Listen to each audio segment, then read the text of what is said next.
to the actual introduction of the webinar and what we're going to be discussing today. The first thing we're going to talk about is just generally the BC Forest Safety Council's injury prevention campaigns, what they're all about, why we're doing them, ones we've done so far, and what's coming up for us in the future. After that, I'm going to give a real general introduction to the overexertion injuries and what they're about. Next, we'll get a little bit more detailed, and we'll look at specific forest industry examples of overexertion injuries and how they might occur. And the very last thing we're going to do is talk about how you can use this information in your company. So it's one thing to have the information, it's another completely different thing to actually use it and incorporate it into your day-to-day work. So we're going to try to help you make that step with the last part of the presentation. Okay, first things that we're going to talk about are the injury prevention packages and just a general description of what they're all about. So these are the information on frequent injuries that occur in the forest industry. So quite often, safety programs focus on the severe injuries that happen. So we quite often focus on, the fatalities, the major injuries, and that is a good part of all safety programs, is to concentrate on those severe injuries. But to have a well-rounded, balanced safety program, you also have to look at the injuries that might be less severe in their consequences, but happen a lot more frequently. And that's what we're doing with the injury prevention packages, is focusing on those injuries that occur on a real frequent basis. They happen a lot, but they might not be that severe. So things like a strained back, it's they can keep you away from work for a few days. The severity is low, but if you think about the number of people that with strained backs, it doesn't take long to realize that these are quite frequent injuries. So as part of a good safety program or safety system, it's good to spend some time looking at these frequent injuries that occur. And that's the whole goal of the injury prevention packages, is to give companies some information about what those frequent injuries are and how to tackle them and prevent them. So we've already done one injury prevention campaign so far this year, and that was on slips, trips, and falls. And all that information on slips, trips, and falls is up on our website. In addition to the recorded webinar, there's also an information package, the document that's up on our website as well. At the end of the presentation, if we have a few minutes, I'll take you to the website and show you where you can find that information. The second one that we're doing is overexertion. That's the presentation we're doing right now.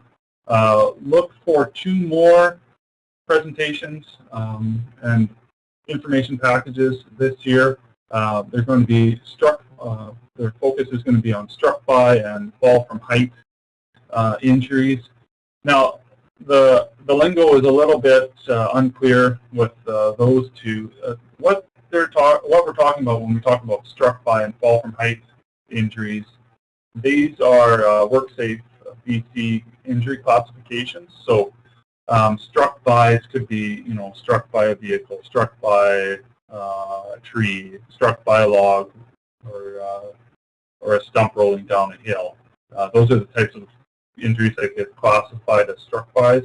Falls from height, that one's pretty self-explanatory. Any, falling off a piece of equipment or falling off a rock bluff, those are all types of injuries that would be classified in that fall from height classification. So those 4 items altogether are the top 4 injuries that we see in the forest industry as far as frequency. So those are the ones that we're going to be concentrating on with injury prevention packages. Part of the packages is giving companies tools to help them. And an example of that is these body temperature alert patches. We don't have any available at the moment, but we're working on having some available for companies. Part of the overexertion prevention package that we're putting together is heat stress injuries. We're going to be talking about those today, and these body alert patches are a neat way of telling if workers are experiencing heat stress and becoming overheated. So you can see in the picture this fellow's got one on his neck. They can also go on your wrist or inside your arm. They start out black. If your body temperature is getting into a range where it's dangerous, where you're becoming at risk for a heat injury, they turn yellow. So a really interesting visual way of telling if your workers are becoming heated.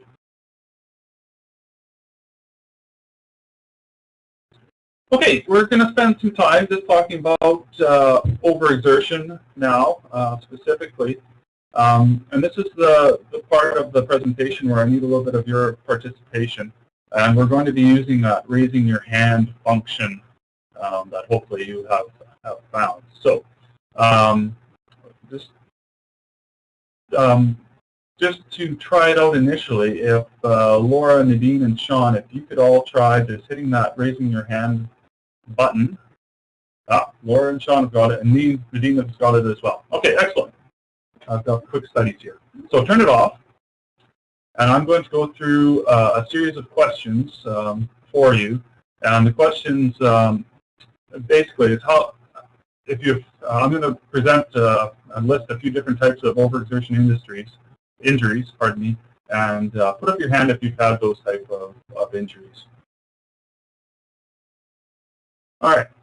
So sprained ankle. How many of you had had a sprained ankle at some time in your working career? All right, two out of three. It's not bad. Okay. Strained back. Anybody hurt their back? Okay, 2 out of 3 again. Sean, you're quite a healthy fellow. You haven't had any injuries yet. That's fine. Heat exhaustion or heat stroke. Anybody experienced that in their working career? Nobody. Okay, that's interesting. Good. Throw up your shoulder. Nope, no one's experienced that. Sprained wrist at all?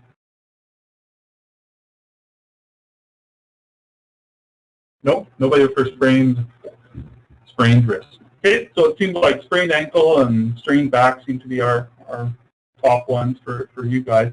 The reason I went through this exercise was just to show what type of overexertion injuries are out there, and hopefully bring it a little bit closer to home by identifying a few people that have had those types of injuries before.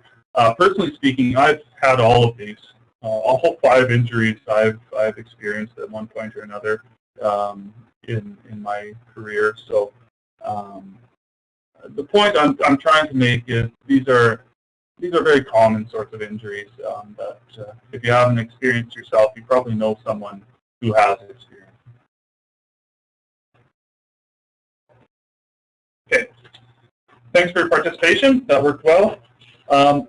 Here's a little bit more formal definition of overexertion injuries. We're talking about strains, sprains, or tears. From that definition, you'll understand that we're talking about muscles, we're talking about joints, and injuries to muscles and joints.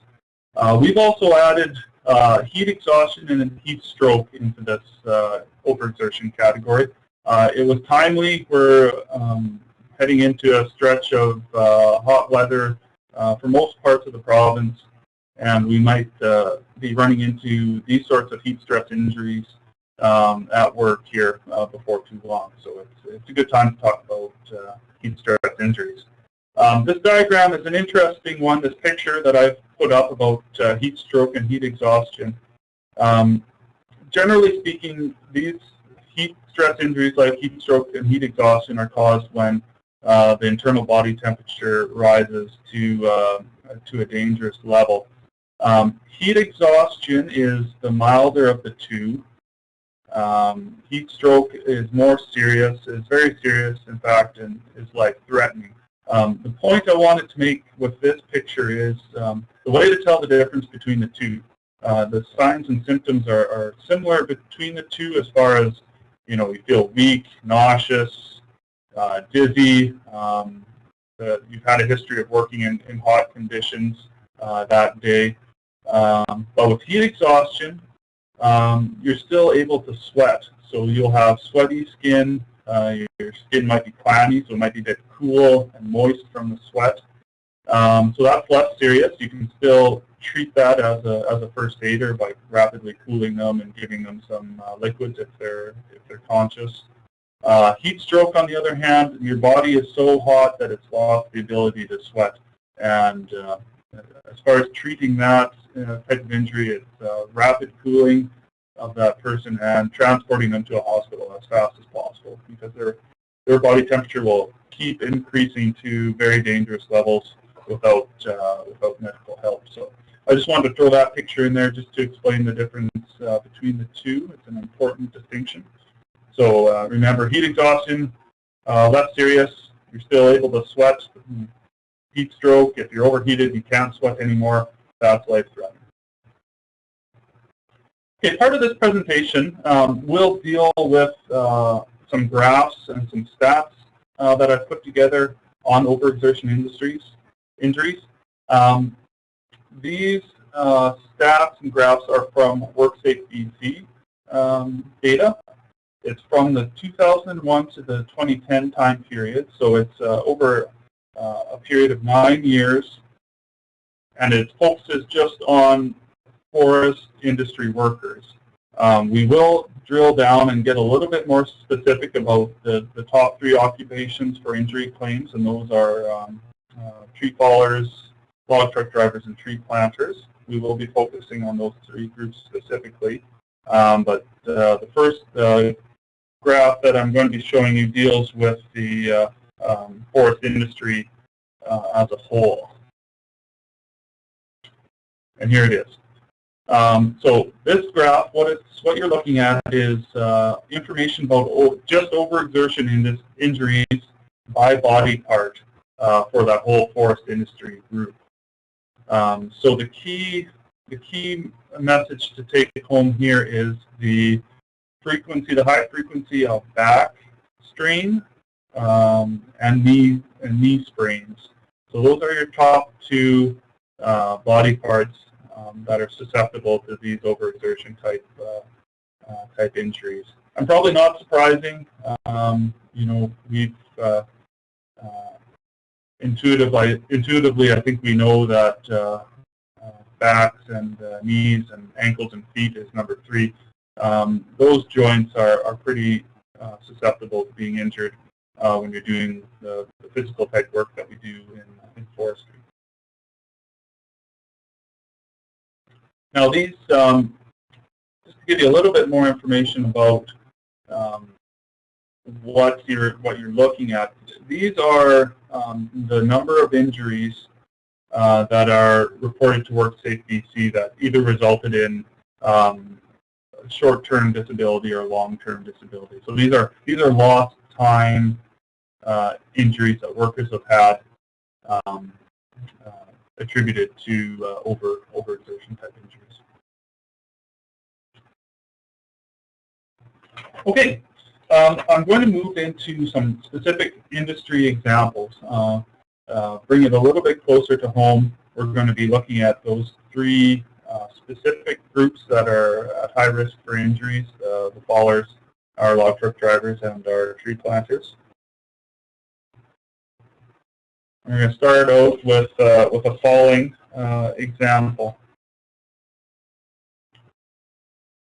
Now, one concept I'd like to just talk about before I talk about the specific incidents that have happened is the idea of injuries and incidents are not single occurrences. Really, they're a chain of events that lead up to that particular injury.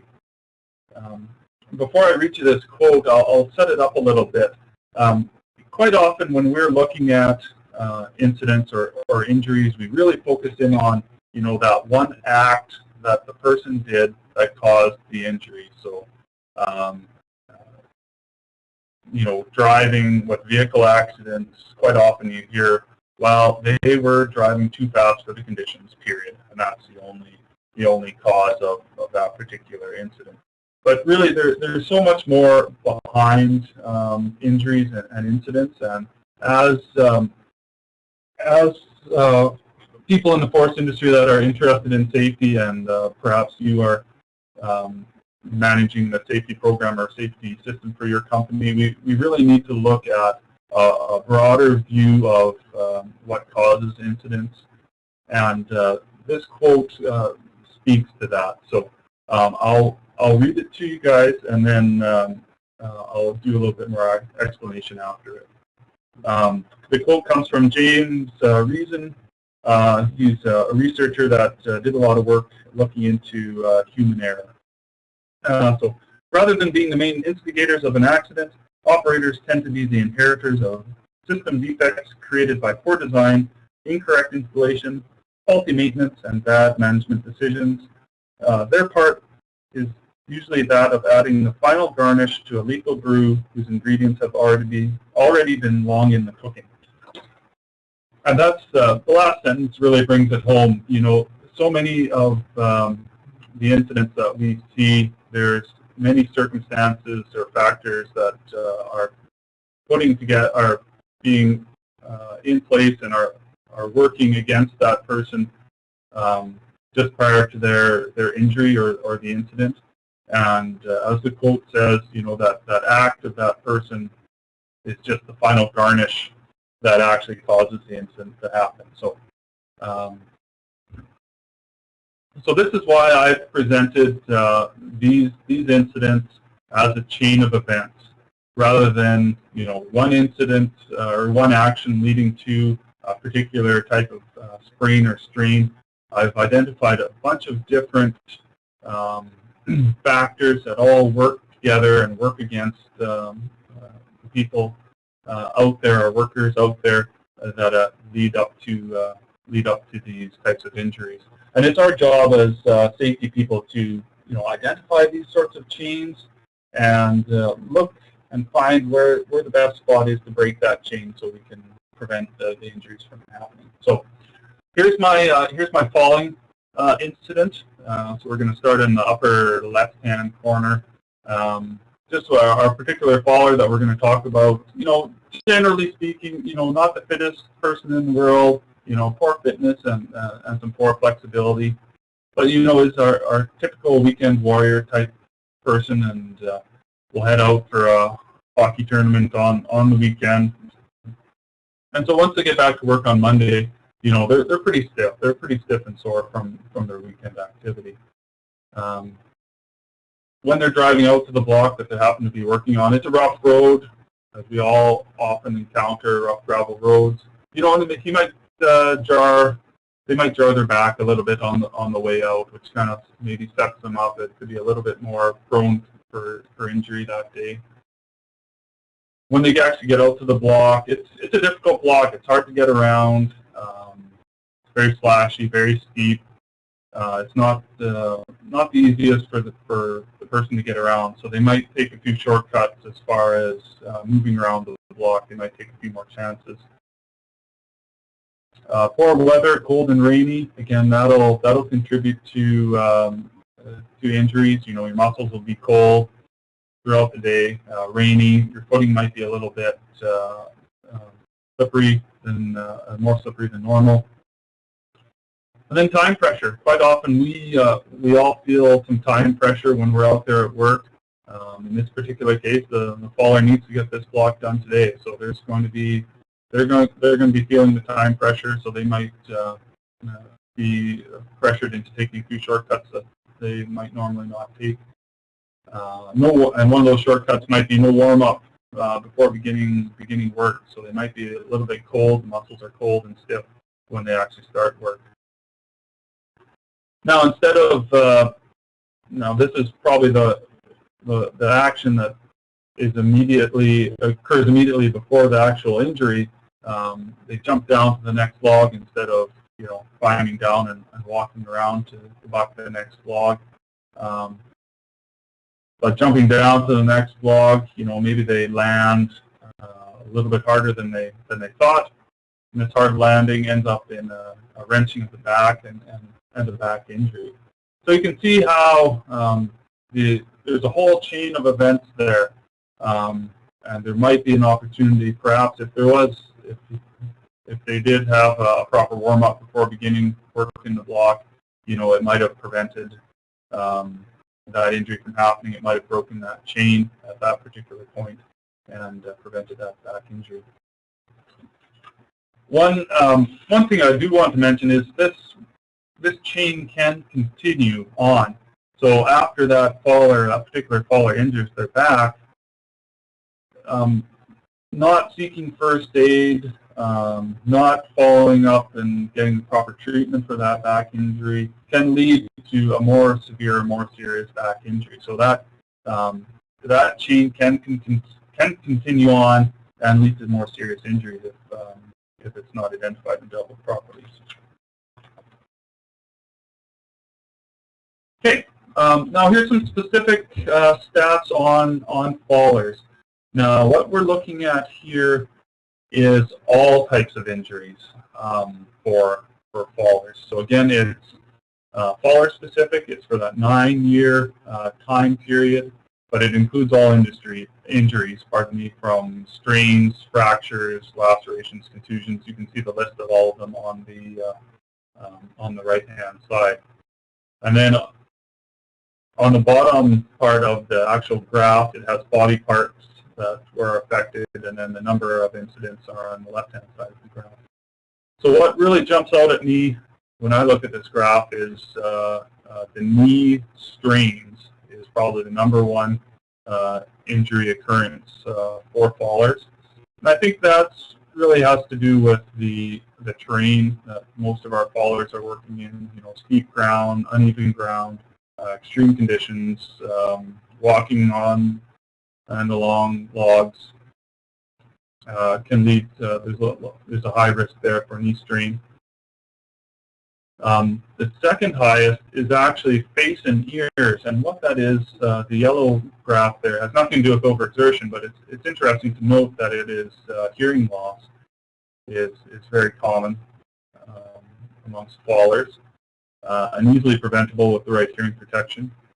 And then the #3 injury there is back strain. So you can see knee strain, back strain, a couple really frequent injuries that our fallers experience. Here's a little bit of advice when it comes to back injuries. This is from WorkSafe BC, and you may have heard it before, but often workers ask, how do I return to work if I have a back injury or back pain? It is a common injury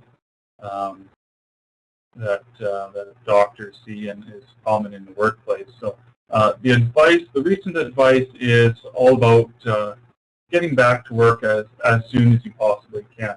So the longer you stay off work due to back pain, the more likely you are to stay off work and not get back to your job and work in a meaningful way. So it's important to get back to work as soon as possible. Talk to your employer about your back injury and discuss ways that you might be able to work and do modified duties that don't stress your back. At one time in the industry and in the province, the wisdom was, if you had a back injury, you should stay in bed, rest, allows your back to heal. But they found that by, getting treatment right away, but also staying active, moderately active, you can recuperate your back that much faster. And one of the loggers that I had supervised when I worked in Fraser Lake had figured this out long before the doctors and WorkSafe BC figured it out. He would be gone from work every Well, every winter usually he was gone for 2 or 3 days with a back injury, and I asked him about it once, and I said, well, you know, it must be pretty boring, you know, just sitting at home waiting for your back to heal. And he said, well, no, he said, whenever I take time off because of my back, I go home, but he said I walk. He spent most of his day walking and being mobile, and he found that was the best way for him to heal his back. His back injury came from sitting in the skidder and bouncing over stumps, and we all know that sitting position is very hard on your back, especially so if you're being jarred like you are in a machine. So what he found was just going home, not sitting down, not lying down, but just going for walks up and down his road in front of his place was the best medicine to heal his back. Okay, we're going to move on to log truck drivers now and talk about overexertion injuries with our drivers. And again, I've presented it in a chain of events sort of scenario. So with our particular driver, you know, it's the end of the season, end of a long season. There's lots of fatigue that sets in for our drivers at the end of the hauling season. You know, as with most of us, we've got other things going on in our lives. It might be family problems, financial problems. You know, it might be an upcoming vacation. It doesn't necessarily have to be a negative thing, but there's lots of demands on our time, and these quite often take our mind away from what we're doing at work, and our mind isn't on the task that we're doing at work, which can lead to injuries. This particular driver had a minor shoulder injury earlier in the season and didn't really take care of it. You know, it's just a minor injury. They figured that it would heal up by itself. No need to go to the doctor for that one. Not getting any younger. You know, most of our forestry workers, and especially our drivers, are getting up there in age. And as we age, you know, our bodies don't recuperate as fast and are a little bit more injury prone. You know, maybe our driver forgot their gloves that day. They're going to be throwing wrappers. That's where this injury is going to happen. So, you know, maybe they forgot their gloves. Maybe they're not able to get a very good grip on the wrapper without them. So that could contribute to an injury. Time pressure, cycle time concerns, you know, those are real life concerns for most of our drivers out there. You know, you've got to, you can't waste any time when you're out there working, so you're always under time pressure. No warm up, 0 to 60, and I'm not talking about the truck here, I'm talking about our drivers. There's very little opportunity for them to warm up their muscles. And most often, our drivers aren't taking any opportunity to kind of walk around or stretch or warm up, so they go right from sitting in their truck to out the door and throwing wrappers, and that's where our injury occurs, a major shoulder injury while throwing wrappers. And again, you know, that chain can continue. It's important to get those injuries looked at and treated properly, or else it'll just lead to worse injuries in the future. Okay, truck driver stats for you to look at, and again, this is for that period of time of 9 years, and similar to the following graph that I showed you earlier, these are all types of injuries that our drivers experience. And the one that jumps out right away is the back strain. So a type of overexertion injury that happens. So the number 2 and number 3 injuries for drivers are also overexertion injuries. So other means other muscle strain. And number 3 is shoulder, so shoulder muscle strains. So you can see our truck driving group in particular, very susceptible to overexertion injuries and have experienced a lot of them.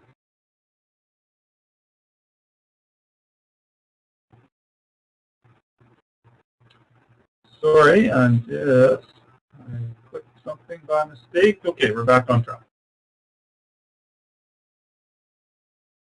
Okay. One way that we can prevent overexertion injuries is just by taking good care of ourselves, getting medical checkups, maintaining our fitness for work. I'm going to play you a bit of a clip. This is a radio ad that the council and a few other organizations put out there earlier on this spring. Just a little bit of a warning, it might be a little bit loud. I'm going to play it over my computer and have my mic pick it up. So you might want to have your finger on the volume button if it's a little too loud for you there at your computer. All right, here we go.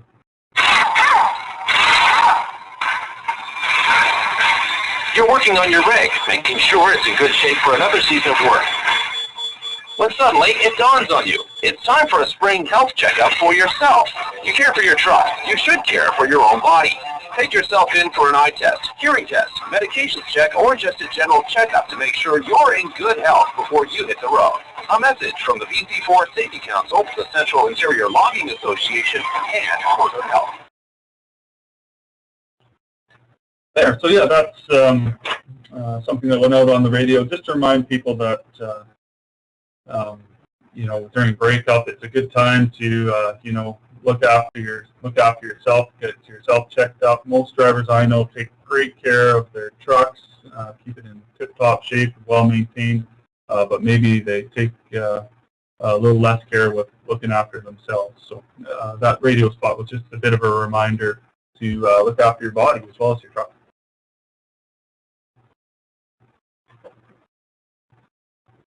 Okay. The last example that I want to talk about is with tree planting. We're going to bring in the heat stress injury idea into the tree planting world. And again, here's our chain of events that would lead to a heat stress sort of injury for a planter. So our planter, again, poor fitness, that's quite a common factor leading to overexertion type injuries. You know, it's the first hot day of the season. Our planters are not acclimatized to that hot weather, and I think that's going to happen for us here in July. June, for the most part, was not a warm, hot month. So coming up here in the next little while, we're going to be hit with some hot weather, and we're not ready for it. We're just not used to it. Our bodies aren't acclimatized. That particular day, the planter didn't pack enough water. Poor clothing. Planter decided it was a nice sunny day, wanted to work on their tan rather than, you know, choosing clothing that would be, you know, reflect the sun's rays, like a light-colored long-sleeve shirt, hat, those sorts of things. You know, maybe the planter is starting to feel a little bit poorly now in the hot part of the day. They're feeling a little bit sick to their stomach. They're feeling a little bit weak. But, you know, that's part of planting. You want to just work through it and act tough and not complain about the poor conditions or feeling poorly. Supervisor maybe not able to check up on their workers as much as they want to, so the supervisor's busy delivering trees that day and doesn't notice that this worker might be suffering a little bit. In this particular planting outfit, they don't have a buddy system, so this particular planter is working more by themselves, and they don't have a buddy next to them that's able to, you know, notice that they're having a hard time. And then the last event there is, you know, we do have a planter that, you know, is experiencing a heat exhaustion, heat stress injury, and isn't able to work. So a little bit more about heat stress injuries. There's three types that you'll come across, and they are listed in order of severity. So heat cramps are basically just muscle cramps that you might experience.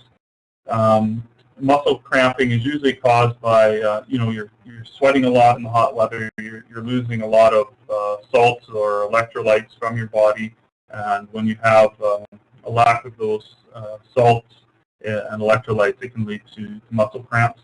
So that's what you might experience first. Heat exhaustion, as I explained earlier, is you know, your internal body temperature is getting too high, but you're still able to sweat. but you're feeling poor. You're nauseous, you're weak, you're dizzy. And then heat stroke is the last one and is the more severe one. Now, our body temperature normally is right around 37 degrees Celsius. Now, when we talk about heat stroke and when we talk about, your core body temperature getting to a dangerous level, it's 41 degrees. So if your body temperature is getting into that 41 degree level, that's when you're going to stop sweating. That's when it's going to be a very dangerous condition, and you need to be transported to the hospital as soon as possible. Heat sources, my second bullet there. It's important to note that, heat can come from the environment, so you can be working on a very hot day, but it can also come from your activity level as well. So if you are working hard, you're also generating a lot of internal heat and increasing your body temperature that way. So we have to keep those two factors in mind. And of course, when you combine the two, really hot day and lots of physical activity, you're really increasing the risk of a heat stress injury. There are two ways that we get rid of heat. We can have our blood flow, or increased blood flow can get rid of heat from our bodies, and also by sweating. So increased blood flow. So if you look at that diagram, you'll see some arrows that are coming into that particular worker. And there's one particular arrow there coming off the left that says heat is removed if the air is cooler than the skin. So that's what I mean by increased blood flow. So as your blood circulates throughout your body, if the air outside is cooler than your body temperature, that heat from your body is going to be radiated off from your skin if the air is cooler than your body temperature. If you happen to be layered in lots of clothing, or it happens to be a very hot day, that is reversed. So the heat goes into your body through your skin, and will increase your risk of heat stress type injury. Okay, this slide is just, I took these points, copied them right from a good document that WorkSafe BC has about preventing heat stress at work. And that's the actual title of the document. If you'd like to find it, it's called Preventing Heat Stress at Work from WorkSafe BC. And here are the points that, and I'm just going to read them out, that we need to keep in mind to reduce the occurrence of heat stress injuries.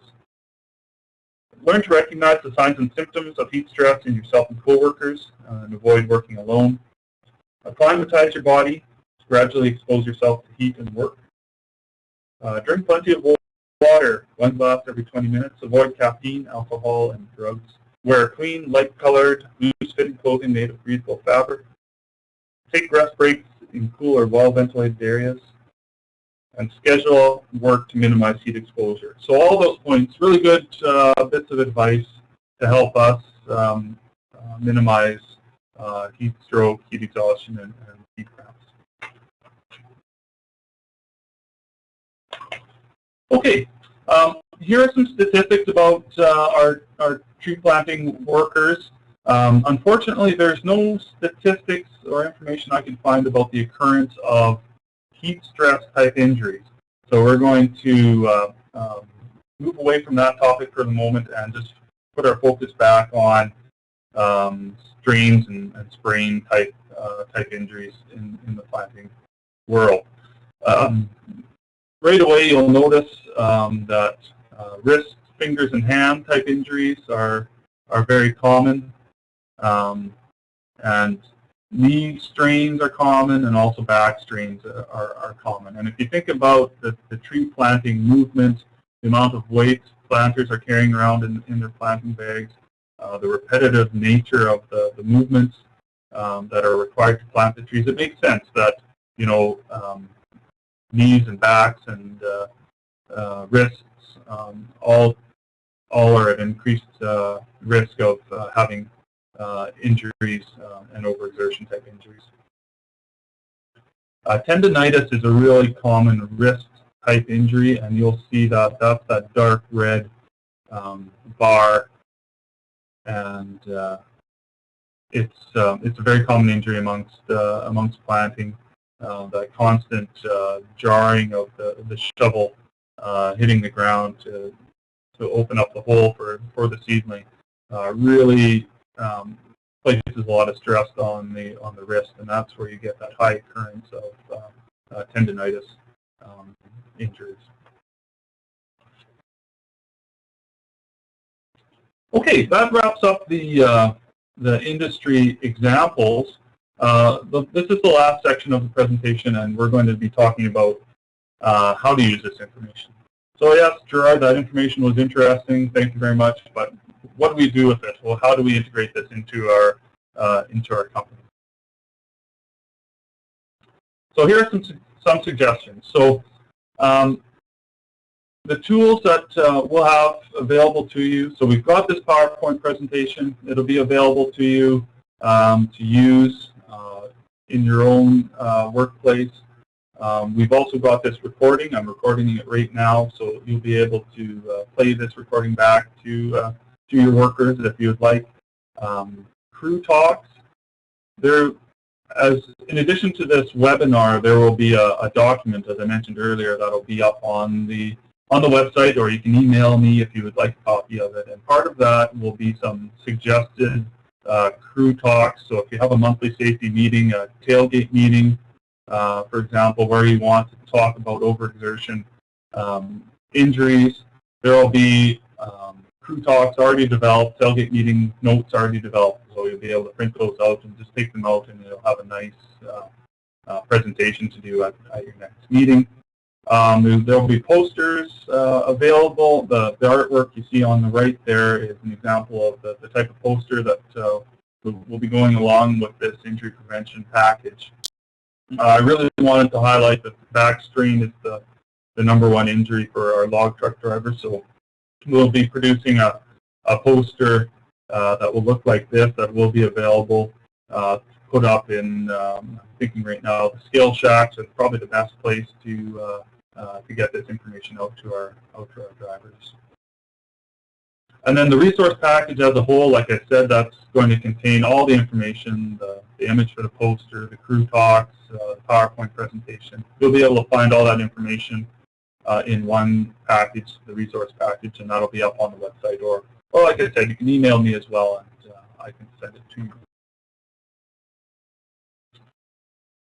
Another way that you can use this information is, well, if you're not sure how to use this information, if you think it maybe doesn't apply that well to your workplace, maybe you don't have planters, drivers, or fallers in your workplace, you can certainly work with us, and we can help you out to identify areas where we can work in these injury prevention packages into your specific circumstance. So, examples could be, site visits to your workplace to present this information. We'll be happy to do some observation of the current work practices to see where there might be some high-risk situations for overexertion injuries. It might simply just be a phone call to us to ask a few questions. We certainly have resource people available that will be able to answer any questions that you might have. So it might just be simply a phone call to us to get some more information. You might have a particular type of injury that you're having problems managing in your workplace. By all means, give us a call, explain your situation, and we probably have resources available to help you out. And if not, we're able to do a little bit of research with our various contacts to put together some information that you can use that's specific to your particular problem or challenge.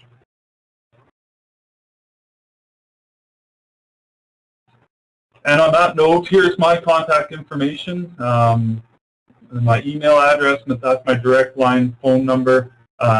You can also just phone our regular toll-free number as well. to get into to the main office, and they will be able to help you or direct you from there as well. Now, we have a few minutes.